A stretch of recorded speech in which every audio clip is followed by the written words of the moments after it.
تمہارے بن نہیں رہنا، قسط نمبر 3، آخری قسط۔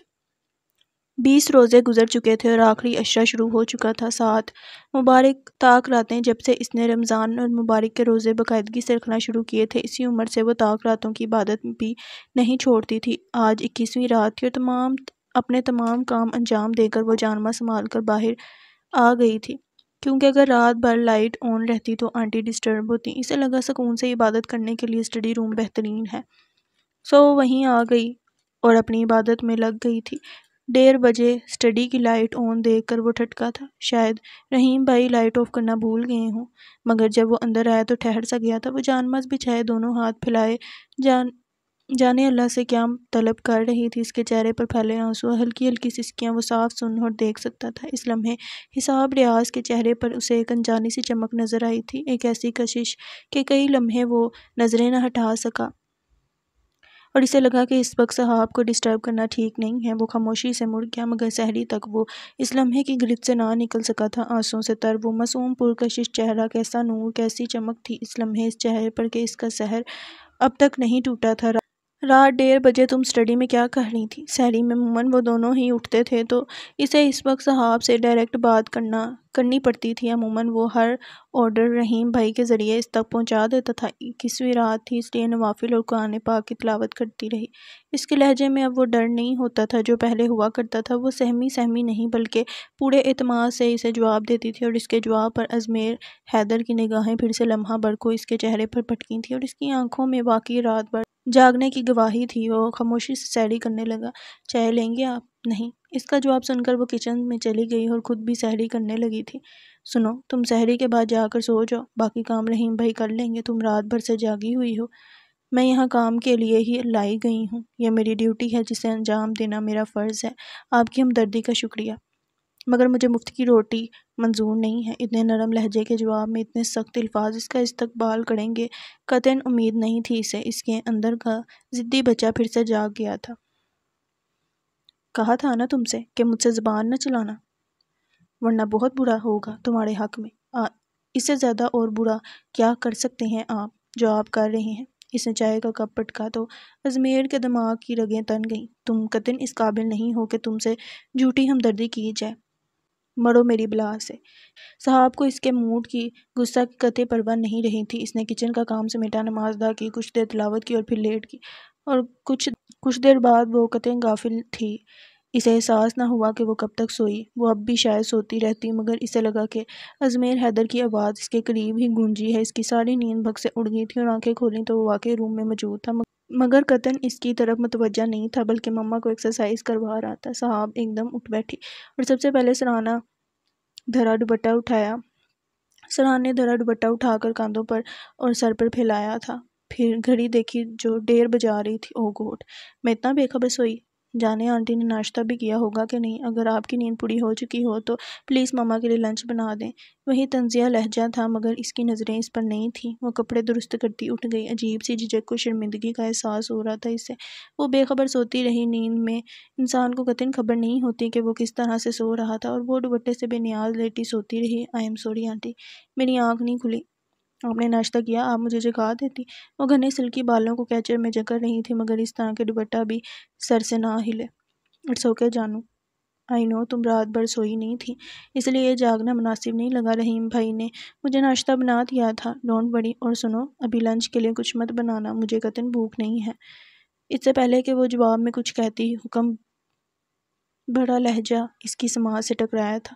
مما کے لیے سوپ بنا لاؤ۔ جی، کہتی وہ اگلے پل ہی کمرے سے باہر تھی۔ ازمیر حیدر کے سامنے دوپٹے سے بے نیاز بے خبر سوتے رہنا، وہ یہ سوچ کر ہی بہت شرمندگی محسوس کر رہی تھی، حالانکہ اتنے عرصے کے ساتھ میں ازمیر حیدر کے اعلیٰ کردار کی ضمانت وہ آنکھیں بند کر کے دے سکتی تھی۔ غصہ، نفرت، روکھا پن، اجنبیت اس کی آنکھوں میں ہمہ وقت دیکھا تھا، مگر ان کے علاوہ کسی اور نظر سے کبھی سامنا نہیں ہوا تھا اس کا۔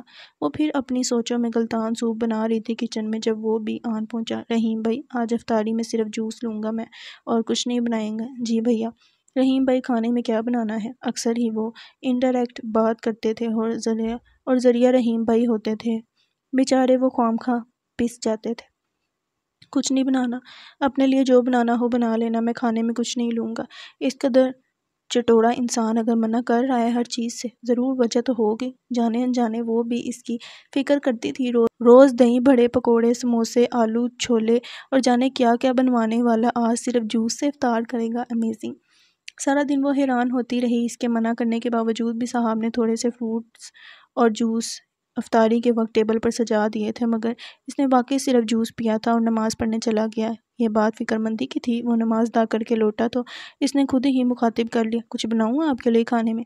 تمہارے کان خراب ہیں؟ یہ یادداشت؟ اس کا لہجہ درست تھا۔ وہ پچھتانے لگی اپنی ہمدردی پر۔ اس کے سامنے سے ہٹ گئی۔ یہ شخص اس کے ساتھ کتنا بھی برا سہی، مگر وہ دل سے کبھی اس سے نفرت نہیں کر پائی تھی۔ ایک ہمدردی تھی اسے ازمیر حیدر سے کہ اس کے ساتھ جو حادثہ ہوا بہت برا ہوا۔ آنٹی نے تو خود کو سمجھا لیا تھا، مگر وہ اپنا اعتماد کھو بیٹھا تھا انسانوں پر سے۔ کبھی کبھی یہ ہمدردی بہت اپنے پن کا روپ دھار لیتی، مگر اکثر اگلے ہی پل ازمیر کا لہجہ، اس کے لفظ پھر سے اس کے جذبات بدل دیتے۔ دونوں ہی سرد جنگ لیے ایک دوسرے کو برداشت کرنے پر مجبور تھے۔ آج 36واں روزہ تھا اور حسب معمول سحری کے بعد کچھ گھنٹے آرام کر کے وہ آفس جانے کو تیار تھا۔ صاحب مما کے لیے ناشتہ لے کر جا رہی تھی جب ازمیر عین اس کے سامنے آن رکا۔ مما کو بتا کر 2 منٹ میں آؤ، میں گاڑی میں تمہارا ویٹ کر رہا ہوں۔ مگر کیوں؟ ہر بات کے جواب میں سوال مت کیا کرو، جتنا کہا ہے اتنا کرو۔ Just 2 minute, okay? وہ سر جھٹکتی آنٹی کو ناشتہ دے کر انہیں بتا کر آ گئی کہ وہ ابھی آ رہی ہے۔ روزے میں جھوٹ بھی کیا بولتی، اور سچ تو یہ تھا خود بھی وہ نہیں جانتی تھی کہ اسے کہاں جانا ہے۔ وہ بالکل خاموشی سے اس کے ساتھ گاڑی میں آ بیٹھی تھی تو اس نے گاڑی سٹارٹ کی۔ کہاں جانا ہے اب مجھے؟ پلیز سٹاپ اٹ، میرے سر میں شدید درد ہے، اس لیے اب دوبارہ مت بولنا۔ وہ خاموشی سے ونڈو سے باہر بھاگتی دوڑتی گاڑیاں دیکھنے لگی۔ اسے قطعاً اندازہ نہیں تھا ازمیر اسے کہاں لایا ہے۔ جھٹکا اس وقت لگا جب اس نے کورٹ میں خود کو پایا۔ نیچے اترو، سرد لہجے میں مخاطب ہوا تھا، مگر ہم یہاں۔ خاموشی سے اترو۔ درست انداز میں وہ جھنجھلاتی دروازہ پٹک کر باہر آ کر کھڑی ہو گئی۔ وہ گاڑی لو کر کے اس کا ہاتھ تھامے اسے اپنے ساتھ لایا تھا، اور یہاں آ کر جو حقیقت اسے معلوم ہوئی تھی وہ صاحب کی دنیا ہلانے کو کافی تھی۔ وہ شوق تھی، بالکل ساکت، اس حد تک کی امید نہیں تھی اسے ازمیر حیدر سے۔ صاحب سائن کرو پلیز۔ وہ شاید لوگوں کے خوف سے نرم لہجہ اپنائے ہوئے تھا۔ بیٹی سائن کرو۔ اس آواز پر وہ چونکی، اس کی آنکھوں کے گرد اندھیرا چھا رہا تھا۔ یہ کیسے کر سکتی تھی وہ؟ اس کی اجازت کے بنا، اس کی مرضی کے قطعاً خلاف وہ اتنا بڑا قدم اٹھا لے گا؟ زبردستی کرے گا، لاچار اسے سائن کرنے پڑے۔ مگر واپسی پر وہ بچوں کی طرح بلک بلک کر رو رہی تھی۔ میں سوچ بھی نہیں سکتی تھی آپ اتنا گر جائیں گے، میری مجبوری کا فائدہ اٹھائیں گے۔ اب تو تم خود سوچ سکتی ہو کہ تم میری مرضی کی تابع ہو، اور میری اجازت کے بغیر تم میرے گھر سے ایک قدم بھی نہیں نکال سکتی، صرف اس لیے کہ میں اپنے گھر چلی گئی تھی۔ آپ نے مجھے اتنی بڑی سزا دی۔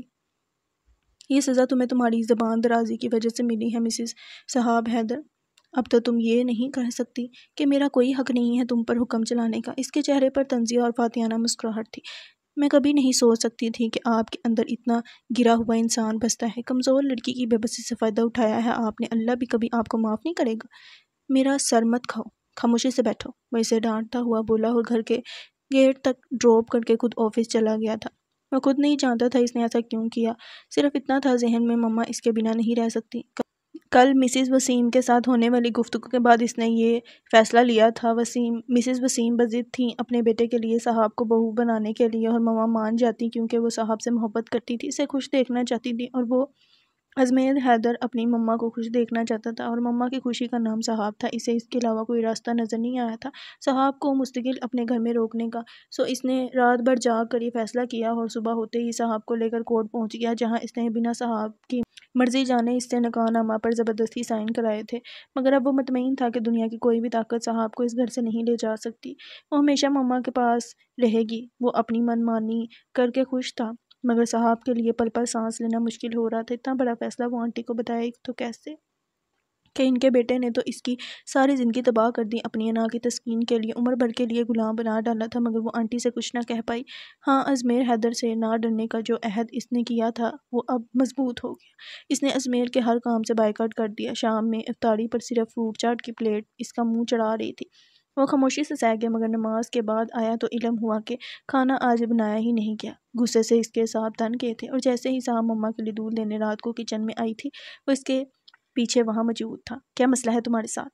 اب بھی تمہارا نخرہ اور غرور نہیں ٹوٹا؟ حالانکہ اب تو تمہیں مزید دل جمی سے میری خدمت کرنی چاہیے کہ میں تمہارا مجازی خدا ہوں۔ اب وہ اسے چڑھا رہا تھا، خون جلا رہا تھا۔ اس نے رو رو کر آنکھیں سر کر رکھی تھیں۔ اس کا اندازہ ازمیر کو تب ہوا جب اس نے ازمیر کو زہریلی نظروں سے گھورا۔ وہ پتھر دل نہیں تھا۔ لمحہ بھر اسے بہت افسوس ہوا کہ اس نے اپنی ضد کے لیے ایک لڑکی کی زندگی تباہ کر ڈالی، اس کی ہر خوشی چھین لی۔ مگر کیا اس کے علاوہ کوئی اور راستہ تھا حساب کو یہاں روکنے کا؟ تمہارے گھورنے سے میرا پیٹ نہیں بھرے گا، مجھے بہت بھوک لگی ہے۔ وہ اب بھی انسونی کرتی نکل رہی تھی کہ اس نے راستہ روک لیا۔ میری شرافت کا ناجائز فائدہ مت اٹھاؤ حساب۔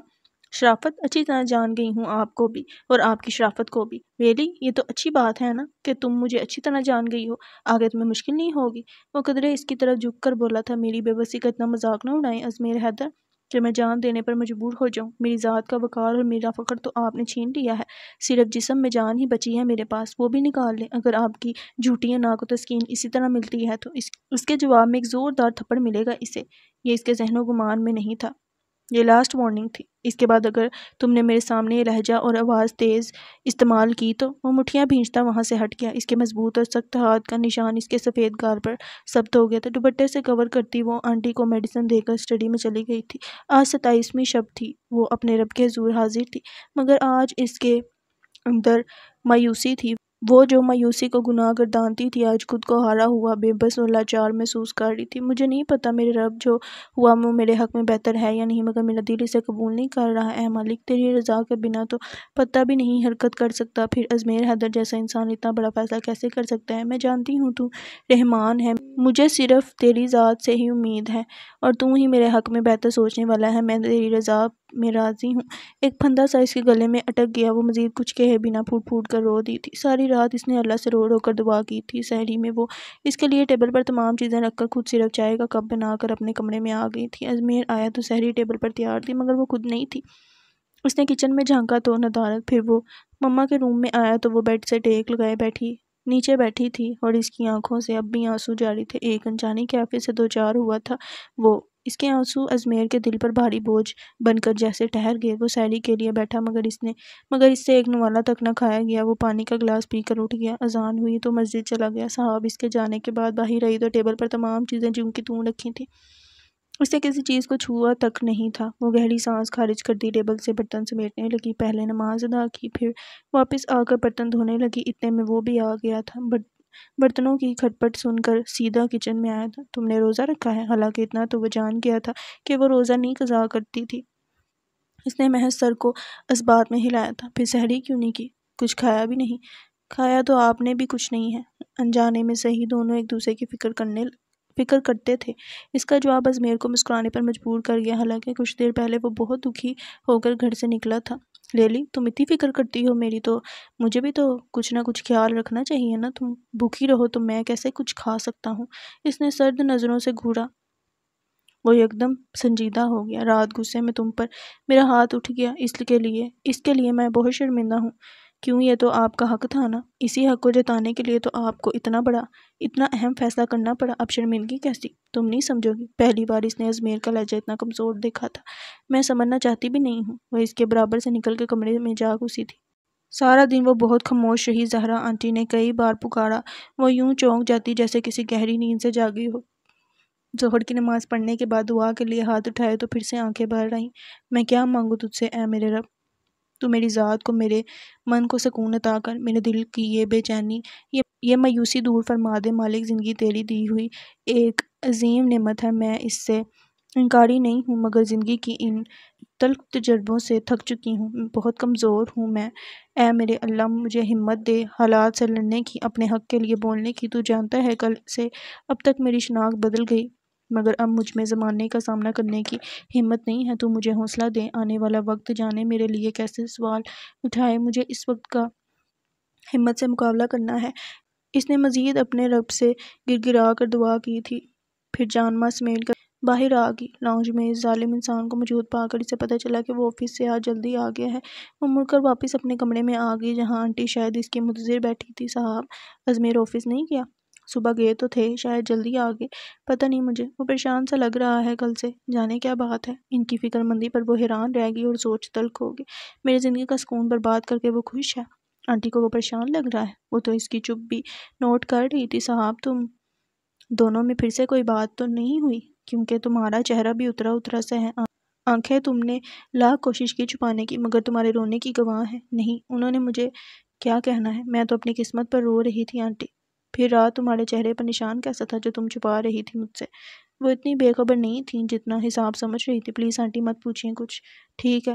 مجھے باہر لے چلو، میں ازمیر سے ڈائریکٹ پوچھ لیتی ہوں۔ میں یہیں حاضر ہوں ماما جانی، کیا پوچھنا ہے آپ نے؟ وہ بہت لائٹ موڈ میں ان کے کمرے کے دروازے کے بیچ کھڑا تھا۔ اس کی شکل دیکھتے ہی صاحب کا موڈ خراب ہو گیا۔ جیسے ہی وہ اندر مما کے پاس آئے، صاحب باہر نکل گئے۔ برائے مہربانی جاتے جاتے دروازہ بند کر دینا۔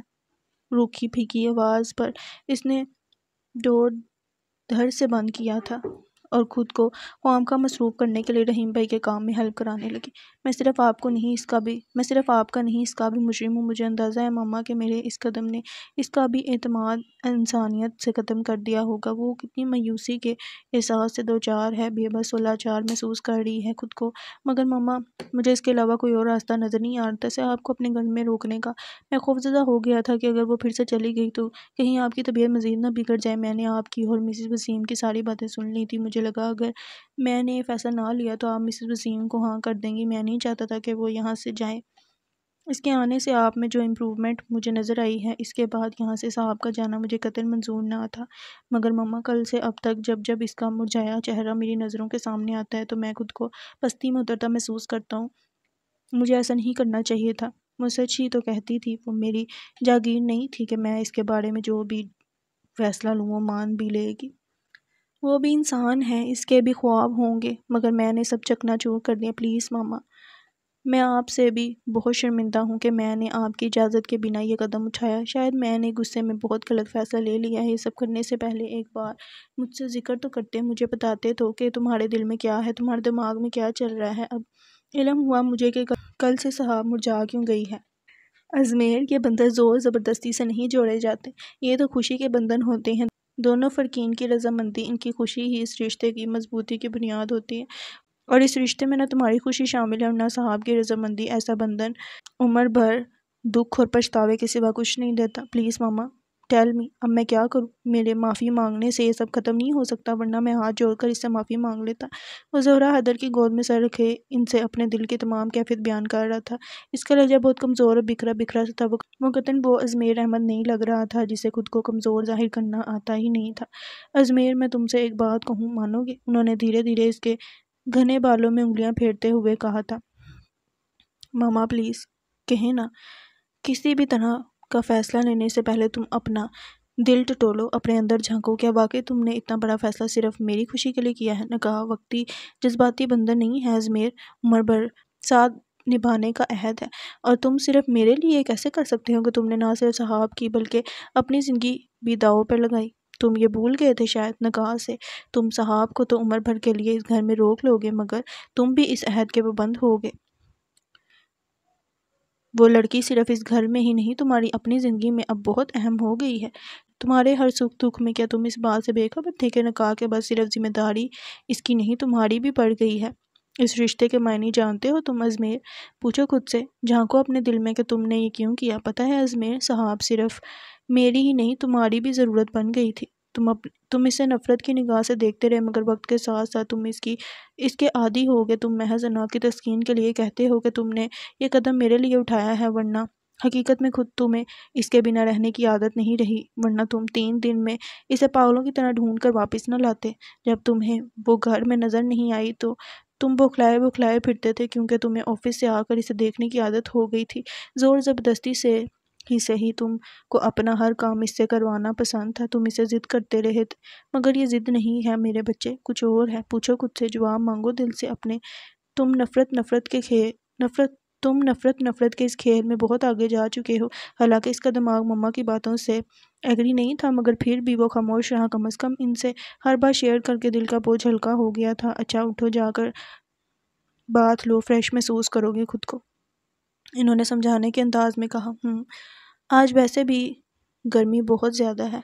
وہ ان کی گود سے سر اٹھاتا سیدھا ہو بیٹھا، پھر ہاتھوں سے بال درست کیے۔ تھینکس ماما، آپ سے شیئر کرنے کے بعد مجھے بہت ہلکا پھلکا محسوس ہو رہا ہے۔ وہ صرف مسکرا دیں۔ ازمیر کمرے سے باہر نکلا تو اسے کچن سے رحیم بھائی کے ساتھ ساتھ باتوں میں مصروف صاحب نظر آئی تھی۔ وہ اپنے کمرے میں جانے کا ارادہ کینسل کرتا ان کی طرف آ گیا۔ ارے بھیا، ہم ابھی آپ کو ہی یاد کر رہے تھے۔ مجھے بھی کوئی یاد کرتا ہے رحیم بھائی۔ اس کا انداز چرانے والا تھا۔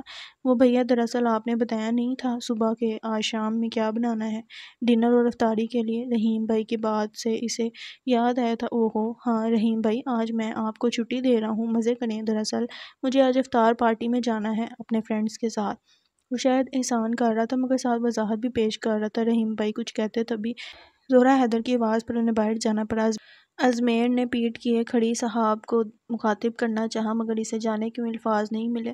وہ لب کچلتا اپنے کمرے میں چلا گیا۔ اثر کے بعد وہ تیار ہو کر چلا گیا تھا۔ صاحب کو کچھ اطمینان ہوا کہ اس کے ہوتے وہ خود کو پرسکون اور ایزی محسوس نہیں کرتی تھی۔ افطار کے نام پر اس نے صرف 2 کھجوریں اور جوس لیا تھا، وہ بھی آنٹی کے کہنے پر، کیونکہ آج آنٹی اس کے پاس ہی بیٹھی تھی۔ پھر وہ نماز کے لیے اٹھ گئی تھی۔ مغرب کیا عشاء کی نماز کے بعد تک اس نے کچھ نہیں کھایا۔ زہرہ حیدر اصرار کرتی رہی مگر اس کا ایک ہی جملہ تھا کہ بھوک نہیں ہے۔ وہ چپ ہو گئی۔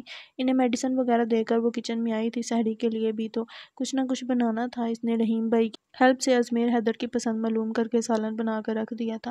حالانکہ وہ 2 دن سے سو نہ پائی تھی، اس کے باوجود جب لیٹی تو نیند نہیں تھی آنکھوں میں۔ اس نے گردن موڑ کر بیڈ کی دوسری طرف لیٹی آنٹی کو دیکھا، وہ پرسکون سو رہی تھی۔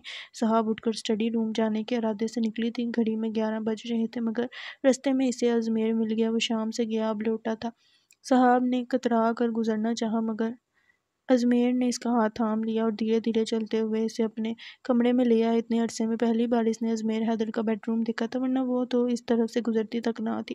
بیٹھو، اس نے بہت نرم انداز میں صاحب کو صوفے پر لا کر بٹھایا تھا۔ مرنا چاہتی ہو تم؟ غیر متوقع سوال پر وہ اسے دیکھنے لگی۔ کمزور ہوں مگر بزدل نہیں۔ پھر بھوکا رہنے کا کیا مقصد ہے؟ کل سے تم نے کچھ نہیں کھایا، خالی پیٹ روزہ رکھا، اور رحیم بھائی کہہ رہے تھے کہ تم نے افطاری میں بھی صرف پانی پیا تھا اور بس۔ مجھے بھوک لگی تو کھا لوں گی، وہ رکھائی سے کہتی اٹھ کھڑی ہوئی مگر اس نے پھر سے بٹھا دیا۔ یہ کھانا ختم کر لو، پھر تم جا سکتی ہو۔ اس کی نظر ٹیبل پر رکھی ٹرے پر تو اب گئی تھی۔ میرا دل نہیں چاہ رہا ہے کچھ کھانے کو، تھوڑا سا کھا لو۔ دیکھو اگر تم یوں خالی پیٹ روزے رکھو گی تو بیمار پڑ سکتی ہو۔ آپ کو میری فکر کرنے کی ضرورت نہیں ہے۔ دیکھو صاحب، مجھے غصہ مت دلاؤ، کھانا کھاؤ۔ اس کے لہجے میں سنجیدگی کے ساتھ تھوڑا سا حکم بھی تھا۔ آپ ہر کام اپنی مرضی سے کرانا چاہتے ہیں؟ کیا آپ کو لگتا ہے زور زبردستی سے کیے گئے کام سے آپ کو دل کی تسکین مل جاتی ہوگی؟ فی الوقت میں کسی بحث کے موڈ میں نہیں ہوں۔ کھانا کھا لو اور جا کر سو جاؤ، بہت رات ہو گئی ہے۔ میں کھا لوں گی، آپ اپنے کمرے میں جا کر۔ اس کے سامنے بیٹھ کر کھانا کیسے کھا سکتی تھی وہ؟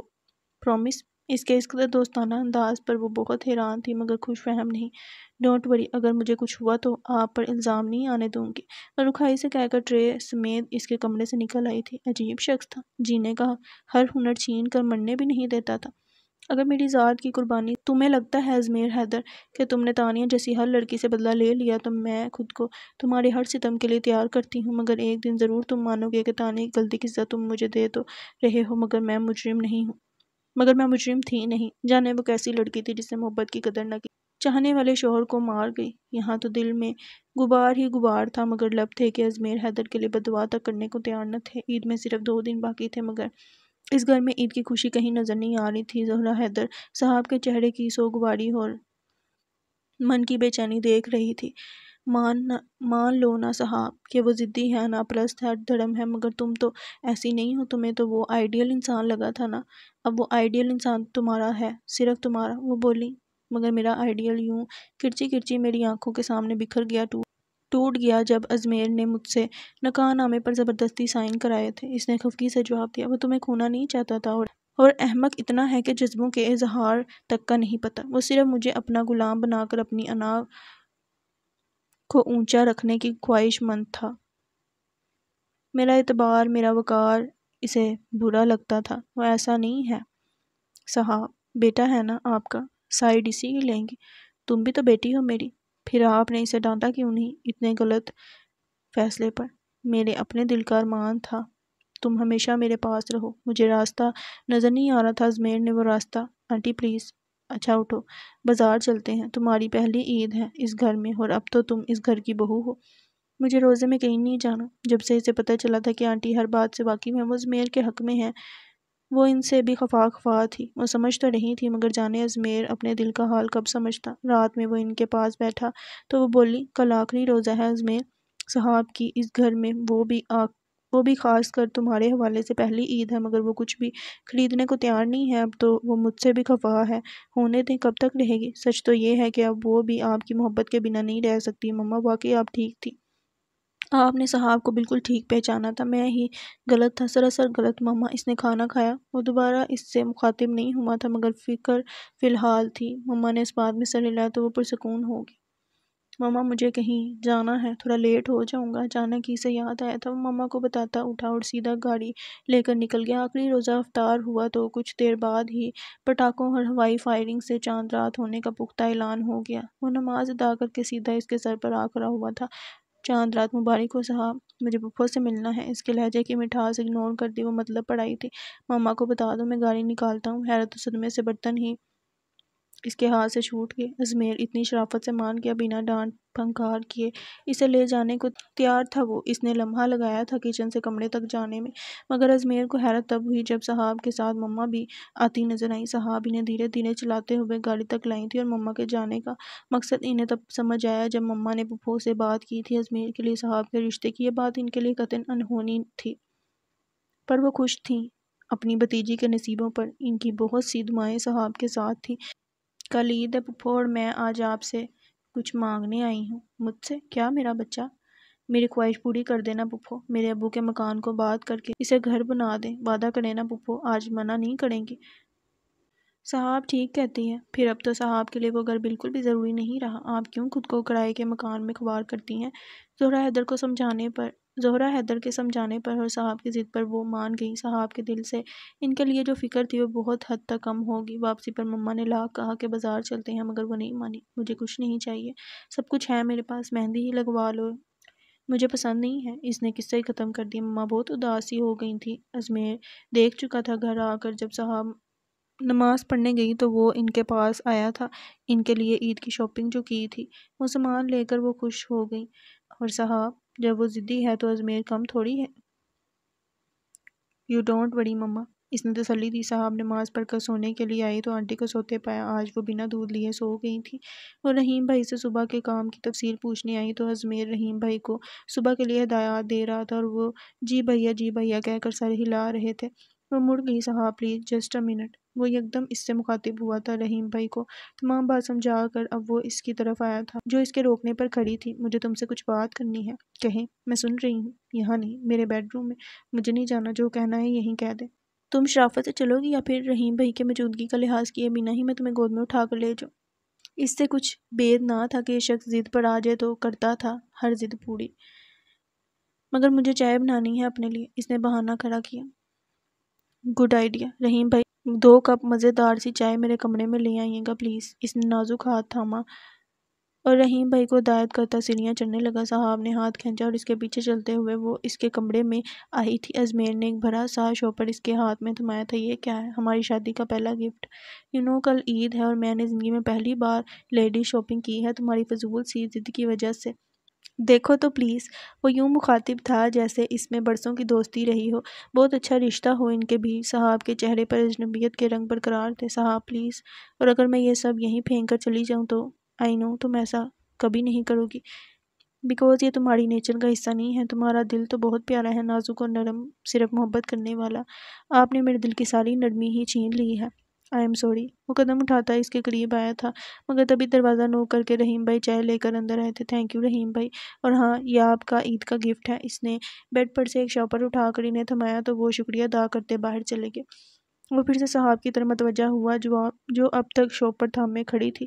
اس نے کندھوں سے تھام کر اسے بٹھایا، پھر خود ہی تمام چیزیں کھول کر دکھانے لگا۔ سوٹ، جوتے، چوڑیاں، جیولری، ہر چیز تھی جو ایک لڑکی کے سجنے کے لیے ضروری ہوتی ہے۔ مجھے علم نہیں تھا تمہیں مہندی پسند نہیں، میں یہ لے آیا تھا۔ آپ کو یہ علم کیسے ہوا کہ مجھے یہ سب چیزیں پسند ہوں گی؟ آئی ریئلی ڈونٹ نو، مگر مجھے اتنا پتہ ہے کہ جب میں تمہارے لیے یہ سب خرید رہا تھا تو مجھے بہت اچھا لگ رہا تھا۔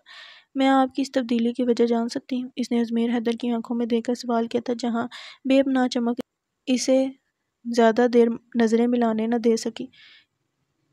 Because I love you. یکدم ہی اس کا لہجہ دھیما ہو گیا، بے انتہا نرم اور محبت سے بڑا۔ یس صاحب، آئی ریئلی لو یو۔ صاحب کے سارے وجود میں ایک عجیب سا احساس سرایت کر گیا۔ وہ مزید یہاں نہیں بیٹھ سکتی تھی، مگر ازمیر حیدر نے اس کے جانے کا راستہ جان کر اس کے منصوبے پر پانی پھیر دیا اور اس کے جانے کا راستہ روک لیا۔ میری بات ابھی ادھوری ہے مسز ہوڈاش، تم مکمل بات سنے بنا یہاں سے نہیں جاؤ گی۔ میں آپ کے کسی حکم کی پابند نہیں ہوں، کم از کم اب تو یہ ضد چھوڑ دو۔ اب تو تمہارا یہ دعویٰ بھی میں نے غلط ثابت کر دیا ہے۔ بہت خوش ہیں نا آپ مجھے جھکا کر؟ آپ کو لگتا ہے آپ فاتح ہیں؟ ہاں میں خوش ہوں تمہیں پا کر، جھکا کر نہیں۔ جب میں نے یہ فیصلہ لیا اور یہ انتہائی قدم اٹھایا تھا تو مجھے خود نہیں علم تھا کہ میں ایسا کیوں کر رہا ہوں۔ صرف میرے دل و دماغ میں ایک ہی بات گھر کر رہ گئی تھی کہ تم اس گھر سے چلی جاؤ گی، اور میں ہرگز تمہیں یہاں سے جانے نہیں دینا چاہتا تھا صاحب۔ تمہارے آنے سے اس گھر میں میری اور مما کی زندگی میں جو تبدیلی آئی تھی اور وہ مجھے بہت اچھی لگی تھی۔ ہم سب تمہاری عادی ہو گئے تھے۔ ہاں یہ بھی سچ ہے کہ جب تم اس گھر میں آئی تھی تو مجھے تم پر ذرا بھی اعتبار نہ تھا۔ مجھے عورت سے نفرت تھی اور اس کی وجہ تم اچھی طرح جانتی ہو۔ تانیہ بھابھی ہمارے ساتھ جو کر گئی تھی وہ بھولنا بہت مشکل ہے صاحب، اور جب تم مما کی طرف بڑھی تو مجھے لگا شاید تم مما کو ذریعہ بنا کر ہمارے گھر میں داخل ہونا چاہتی ہو۔ شاید میں کچھ غلط تھا، مگر میں ایک بار یہ دھوکہ کھا چکا تھا، اس لیے مجھے ہر انسان کو شکی نظر سے دیکھنا پڑتا تھا۔ مما نے جب اپنی کیئر کے لیے تمہارا نام لیا تو میں قطعاً راضی نہ تھا، مگر مما نے خود تمہاری گارنٹی لی تھی اور میں ان کی ضد کے آگے چپ کر گیا۔ تمہیں لے تو آیا، مگر تمہارے ہر فعل پر میری نظر ہوتی تھی۔ میں تمہیں ہر قدم پر پرکھتا تھا اور تم ہر بات میرے شک کو جھوٹ میں بدل دیتی۔ تمہیں تمہاری پھوپھو کے گھر لے جانے کی ذمہ داری بھی اسی لیے لی تھی میں نے کہ میں یہ ثابت کر سکوں مما کے آگے کہ تم بھی تانیہ کی طرح fraud who. But I was wrong. تم نے اپنی نیک نیتی، اپنے سادہ دلی اور محبت کرنے والی فطرت سے نہ صرف مما بلکہ میرے پورے گھر کو اپنا بنا لیا، مجھ سمیت۔ مگر شاید مجھے ادراک نہ ہو سکا اس رات جب میں نے تمہاری انسلٹ کی تو بلیو می رات بھر نہ سو سکا تھا میں، سحری میں یہ سوچ کر تم سے ایکسکیوز کر لوں گا۔ میں کچھ مطمئن تھا، مگر جب مجھے پتہ چلا کہ تم چلی گئی ہو تو میری حالت پاگلوں کی سی ہو گئی تھی۔ تم اسے میری ضد، میرا غصہ یا ایگو جو بھی کہہ لو، مگر مجھے آج اس چیز کا اعتراف ہے کہ یہ گھر تمہارے وجود سے مکمل لگنے لگا ہے۔ مجھے اپنے گھر میں دن رات تمہیں دیکھنے کی اس قدر عادت ہو گئی تھی کہ وہ 3 دن تمہارے بن پتہ نہیں کیسے گزرے۔ مما نے مجھ سے کہا تھا کہ تم نہیں آؤ گی کسی بھی صورت، اس لیے مجھے اپنا رویہ بہت سخت کرنا پڑا کہ میرے نرم انداز میں شاید تم نہ آتی، اور مجھے ہر صورت تمہیں یہاں لانا تھا، اور تمہارے آنے کے بعد میرا گھر پھر سے مکمل لگنے لگا تھا مجھے۔ بٹ مسز وسیم نے پھر سے میرا دماغ ہلا دیا۔ اس دن بھی وہی تمہارے جانے کی وجہ بنی تھی۔ وہ تو مما کے پیچھے ہی پڑ گئی تھی کہ انہیں ہر حال میں اپنے بیٹے کے لیے تمہیں ہی بہو بنا کر لے جانا ہے۔ میں اپنی فیلنگز سے قطعاً بے خبر تھا، مگر یہ برداشت نہیں کر سکتا تھا کہ کوئی تمہیں اس گھر سے لے جائے۔ مجھے لگتا تھا کہ تم میری مما کی ضرورت ہو، بس تمہیں یہاں عمر بھر روکنے کے لیے مجھے یہ کرنا پڑا۔ بلیو می مسز، میرا مقصد تمہیں جھکانا نہیں تھا۔ غصے میں تمہاری بات کے جواب میں یہ میں نے کہا تھا، بٹ بائی گاڈ تم میری ضد نہیں تھی۔ مسز وسیم مجھے میری مرضی کے بغیر اپنے بیٹے کے لیے زبردستی تو نہیں لے جا سکتی تھی نا۔ میں جانتا تھا مما نے تمہارے لیے جو فیصلہ بھی کرنا تھا وہ تم چپ چاپ مان جاتی۔ مان تو میں آپ کی زبردستی پر بھی گئی تھی، میرے اپنے وجود کی تو اہمیت ہے ہی نہیں، میرے ماں باپ تو میرا سب کچھ بھی ساتھ لے گئے تھے، مگر مجھے جینا تو ہے نا جب تک سانسیں باقی ہیں۔ آپ جانتے تھے کہ پھوپھو کے گھر میں میری حیثیت کیا ہے، میں قطعاً تنہا تھی، اور آپ نے میری اس بے بسی کو اچھا یوز کیا تھا۔ آپ کو پتہ تھا مجھے پوچھنے والا تو کوئی ہے نہیں، بے آسرا لڑکی ہے جو آپ کی مرضی ہوئی آپ نے میری زندگی کا فیصلہ کر دیا۔ آفٹر آل میں آپ کے گھر میں سرونٹ تھی، آپ میرے مالک تھے، مجھے کھانے کو روٹی دیتے تھے، پے دیتے تھے، بھلا آپ کو تو یہ حق تھا نا کہ آپ میرے لیے جو چاہیں سوچ لیں، جب چاہیں اور جو دل میں آئے فیصلہ کر لیں۔ میں تو بولنے کا حق نہیں رکھتی تھی نا، یوں بھی آپ کے بقول کہ میں تو یہاں دولت کے لالچ میں آئی ہوں آپ کو پھنسانے۔ آپ تو خود کو بہت سمجھدار سمجھتے ہیں، اور اب آپ کے اس فیصلے نے کیا ثابت کیا؟ اگر میری خواہش آپ کی دولت یا آپ کو پانا ہوتا تو مجھے اس فیصلے پر اتنا شدید صدمہ نہ ہوتا۔ میرے نزدیک دولت بہت کچھ ہے مگر سب کچھ نہیں۔ میرے نزدیک دولت بہت کچھ ہے مگر سب کچھ نہیں۔ میرے اندر انسانیت زندہ ہے مسٹر ازمیر۔ مجھے آنٹی سے انسیت تھی، وہ اچھی لگتی تھی مجھے، بس اس لیے ان کی خاطر میں یہاں آئی۔ آپ کے ہر رویہ سہا، آپ کی نفرت برداشت کی، کیونکہ آنٹی نے مجھے آپ کی اس بیہیویئر کی وجہ بتا دی تھی۔ میں سمجھ سکتی تھی کہ ہر انسان پر اعتبار کرنا آپ کے لیے بہت مشکل ہے، مگر آپ نے تو مجھے مگر آپ نے تو میرے وجود میرے کردار کو الزام دے دیا، میں وہ بھی سہ گئی اور چلی گئی، مگر پھر جو آپ نے میرے ساتھ کیا، مجھ سے بنا پوچھے میری مرضی کے خلاف آپ نے مجھ سے میری شناخت چھین لی۔ تمہاری شناخت چھینی نہیں ہے، تمہیں اپنا نام دیا ہے۔ احمق لڑکی، تمہیں اتنی سی بات سمجھ نہیں آ رہی کہ میرے نام کے بنا تم اس گھر میں کیسے رہ سکتی ہو؟ لوگ کبھی بھی یہ بات قبول نہیں کر سکتے تھے، اور کوئی راستہ تھا تمہاری نظر میں؟ اور سب سے بڑی بات، جو اعتماد، جو بھروسہ مجھے تم پر ہے، وہ کسی اور لڑکی پر کبھی نہیں ہو سکتا تھا۔ بہت سیلفش انسان ہیں آپ، صرف اپنی ذات اور خود سے جڑی خواہشیں عزیز ہیں آپ کو، کسی اور کی کوئی پرواہ نہیں۔ صاحب نے پوری کوشش کی کم از کم اس شخص کے سامنے کمزور نہ پڑے، مگر وہ ہار گئی اور بری طرح سے رو دی۔ ازمیر حیدر جانتا تھا اس کے دل و دماغ پر بہت بوجھ ہے، مگر صاحب کا رونا اسے تکلیف دے رہا تھا۔ صاحب پلیز، اس نے صاحب کی گود میں دھرے اس کے ہاتھ کو نرمی سے اپنے ہاتھوں میں لیتا، مجھے اپنی ہر زیادتی کا اعتراف ہے، اور میں اس سب کے لیے تم سے معافی مانگتا ہوں۔ Please Mrs, I am sorry. کیا آپ کی سوری سے سب کچھ بدل جائے گا؟ نہیں، بٹ مسز، تمہارے جانے سے یہاں سب بدل جاتا ہے۔ تم نے صحیح کہا، میں سیلفش ہوں، کم از کم مجھے یہ ضرور سوچنا چاہیے تھا کہ میرا یہ قدم سراسر تمہارے لیے ظلم ہے۔ تم قدم خوش نہیں، میں نے صرف خود کو اور مما کو سامنے رکھ کر ہی یہ قدم اٹھا لیا، تمہاری ذات، تمہاری رضا کو اہم نہ سمجھا۔ یہ تو یاد رہا کہ تم چلے گی تو ہم پھر سے ادھورے ہو جائیں گے، مگر یہ بھول گیا کہ تم بھی ہمارے ساتھ رہنا چاہتی ہو یا نہیں۔ تمہیں پا کر میں تو خوش ہوں، مگر تم تنگ آ گئی ہو نا میری ضد سے۔ میرے غصے نے تمہیں متنفر کر دیا ہے، اور مجھے نفرت کرنا نہیں آتی ازمیر حیدر، اور نہ میں آپ کی طرح سخت دل رکھتی ہوں۔ اس نے ازمیر کے دونوں ہاتھ میں دبا اپنا ہاتھ چھڑوایا اور آنسو سے تر چہرہ صاف کیا۔ مگر مجھے کسی پر بوجھ بننا منظور نہیں۔ ایسا کیوں سوچا تم نے کہ تم مسز، پلیز یار، بس بھی کر دو، کیوں بھگو کر جوتے مار رہی ہو؟ چاہے سزا دے دو، مگر اگر آپ زہرا آنٹی کے بیٹے نہ ہوتے تو میں آپ کو اچھی طرح پوچھتی، مگر اب میرا کوئی بھی غلط قدم انہیں ہرٹ کر سکتا ہے۔ اچھا جی، تم بھی مما کو ہی ایشو بنا کر مجھ پر احسان کرنا چاہتی ہو، یعنی آپ نے مجھ پر احسان کیا ہے؟ اوہو، محبت کی ہے، بس اظہار کا طریقہ نہیں آیا تھا، سمجھ نہ سکا کہ میرا دل کیا چاہتا ہے۔ یوں کہیں نا، انا پر ضرب لگتی تھی ایک لڑکی سے یہ کہتے ہوئے کہ آپ مجھ سے ہار گئے، آپ غلط تھے۔ اس نے ازمیر حیدر کی آنکھوں میں دیکھ کر اسے چرانے والے انداز میں کہا تھا، مگر اس کی آنکھوں میں اتری محبت اور انوکھی شرارت نے اسے جلد ہی آنکھیں جھکانے پر مجبور کر دیا۔ میں تم سے ہار گیا، میں مانتا ہوں میں غلط تھا۔ تمہاری سچائی نے ازمیر حیدر کو فتح کر لیا۔ صاحب، تم میرا بھروسہ ہو، میرا یقین۔ دونوں ہاتھوں کے پیالوں میں اس کا پاکیزہ چہرہ لیے وہ اعتراف کر رہا تھا، میرا فخر بھی تم ہو اور انا بھی۔ تم سے زیادہ مجھے کچھ عزیز نہیں، مجھے خود پتہ نہیں چلا مسز، تم نے کب دھیرے دھیرے مجھ سے چھین لیا، اور اب یہ حال ہے کہ خون کی جگہ میرے رگ و پے میں تم دھور رہی ہو۔ ہاں، مجھے قبول ہے یہ کہ میں تم سے محبت کرنے لگا ہوں۔ آئی لو یو سو مچ۔ اور یہ کہتے ہوئے مجھے نہ کوئی شرمندگی ہے اور نہ ہی کسی انا کی فکر۔ اسے توقع نہ تھی کہ اس کے جواب میں ازمیر حیدر کا ری ایکشن یہ ہوگا اور اس کی جان عذاب میں آ جائے گی۔ اس کا دل بری طرح دھڑک رہا تھا اور آنکھیں کھولنے یا پلکیں تک جھپکنے کی ہمت نہ تھی اس میں۔ ازمیر پلیز، بمشکل اس کے لب ہلے تھے۔ اس کی صورت دیکھ وہ اس کی کیفیت کا اندازہ بخوبی لگا سکتا تھا۔ اس سے مزید تنگ کرنے کے بجائے اس نے نرمی سے ہاتھ ہٹا لیے تھے، مگر صاحب کے لیے تو نظریں اٹھانا تک مشکل ہو رہی تھی۔ میں اپنے کمرے میں جا رہی ہوں۔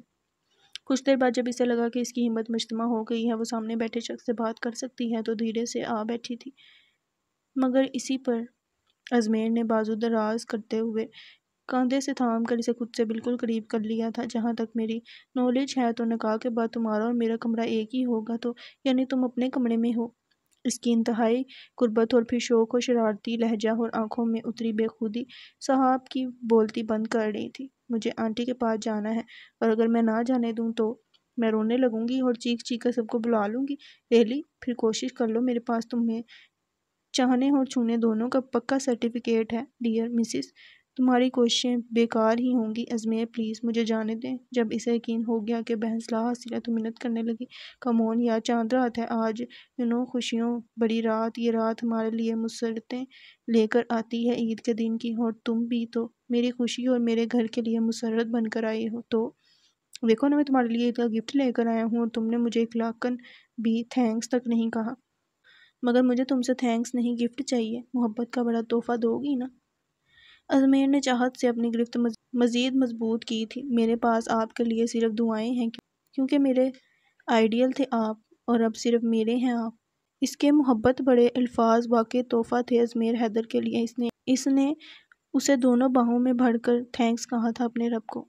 ختم شد۔ سو گائز یہاں پہ نوول اینڈ ہو گیا۔ میں امید کرتی ہوں کہ آپ کو اچھا لگا ہوگا۔ اپنا بہت زیادہ خیال رکھیے گا۔ اللہ حافظ۔